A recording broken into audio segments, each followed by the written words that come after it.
ختم کرتا ہوں. اللہ تعالیٰ توفیق آپ کہیں اللہ تعالیٰ مجھے صحت بھی دے اور زندگی بھی دے. اور جس طرح دل میں حسرت ہے کہ شیخ الہند کا یہ کام جو ہے اس کے لیے کم از کم 2-3 گھنٹے مجھے تقریر کا موقع ملے اور میں اس پس منظر کو آپ کے سامنے رکھوں. اور یہ جو چارٹ ہے آج کہاں سے لائے ہیں؟ جامعہ سے. مفتی صاحب اس کو لے کر آئے ہیں.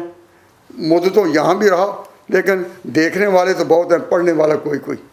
ان پر میں اپنی بات جو ہے وہ ختم کرتا ہوں. اور اسی کو بھی یہ نام ہے حضرت مولانا محمود حسن کا. یہ کون ہے؟ جو مولانا حسین احمد مدنی کے بھی استاد ہیں. یہ کون ہے؟ جو مولانا انور شاہ محدث کشمیری کے بھی استاد ہیں. یہ کون ہے؟ جو مولانا شبیر احمد عثمانی کے بھی استاد ہیں. یہ کون ہے؟ جو مفتی اقلیم ہند مفتی کفایت اللہ محدث دہلوی اس کے بھی استاد ہیں. یہ کون ہے؟ جو مولانا شریف تھانوی کے بھی استاد ہیں. ایک بڑا آدمی جو یہ سارے علماء جو ہیں وہ ان کے شاگردوں میں سے ہیں. آج تاریخ ان کی شاگردی پر ناز کرتی ہے.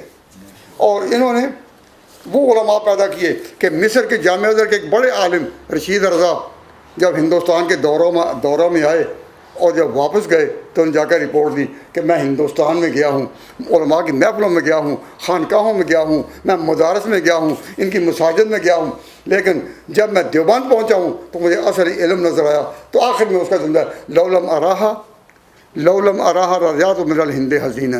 اگر میں دیوبند کو نہ دیکھتا تو میں ہندوستان سے غمگین ہی آتا.